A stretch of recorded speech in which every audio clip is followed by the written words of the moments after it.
আমাদের পোল্ট্রি মুরগি বলে অব্যাহত করা হয়েছে, অথচ আমরা এই 300,000 শিক্ষা জাতির মেরুদণ্ড, আমরা নাকি জাতির মেরুদণ্ড। সর্বস্তরের জনগণ, সর্বস্তরের সবাই মিলে আজকের আমাদের এই মানববন্ধন। আমাদের ডক্টর এহসানুল হক মিলন এবং মাননীয় শিক্ষামন্ত্রীর কাছে আমাদের দাবিগুলো উপস্থাপন করছি।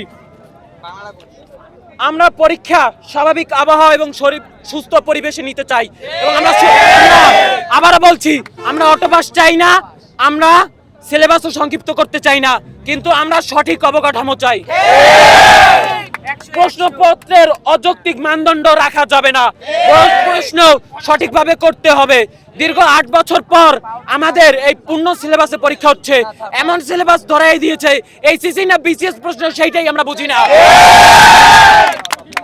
গতকালের হওয়া প্রশ্ন, পদার্থবিজ্ঞান, প্রথম পত্র, হিসাব বিজ্ঞান এবং যুক্তিবিদ্যার যে পরীক্ষাগুলো, এখানে আমরা মাত্র একদিনের সময় পেয়েছি।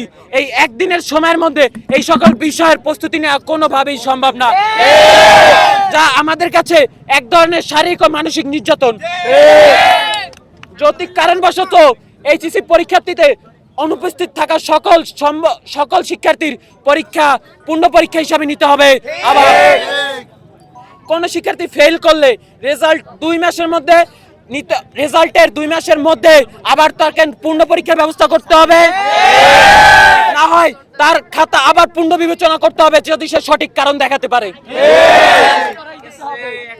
এইচএসসি 2026-এর উপর মানবিক শারীরিকভাবে যে নির্যাতন করা হয়েছে, তার জন্য এহসানুল হক মিলনকে প্রকাশ্যে জবাবদিহিতা দিতে হবে এবং এইচএসসি 2026-এর যুক্ত সকল দাবি মেনে নিতে হবে।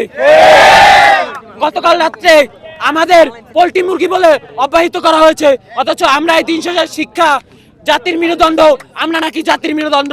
আমরা তার কাছে প্রশ্ন রেখে যাব, আমরা যদি মেরুদণ্ড হই তাহলে আমরা কিভাবে পোল্ট্রি মুরগি হই?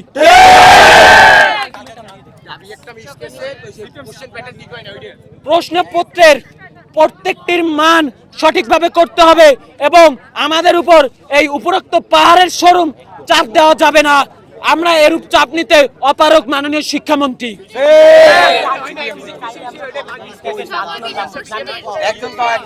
প্রত্যেকটা প্রশ্নে এরকম ত্রুটিপূর্ণ ভুল দেখা যাচ্ছে, এই ভুলগুলোর সংশ্লিষ্ট বিবেচনা করতে হবে।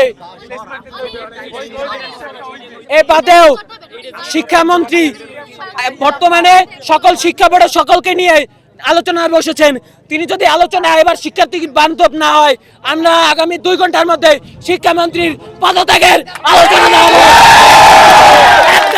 শিক্ষামন্ত্রীর পদত্যাগ।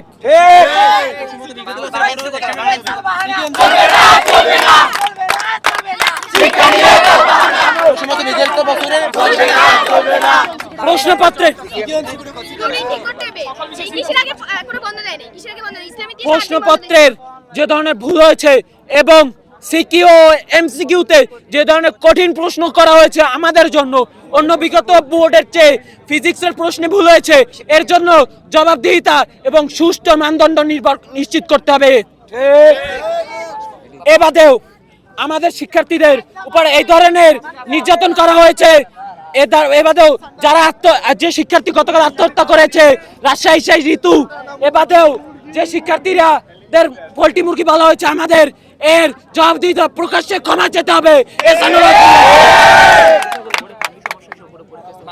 এবং যে সকল বোর্ডে আমাদের আজকে শিক্ষা পরীক্ষা দিতে গেলে শিক্ষার্থীদের বিভিন্ন ধরনের হয়রানি করা হচ্ছে, অবহেলা করা হচ্ছে, তাদের সঠিক মানদণ্ড নিশ্চিত করতে হবে।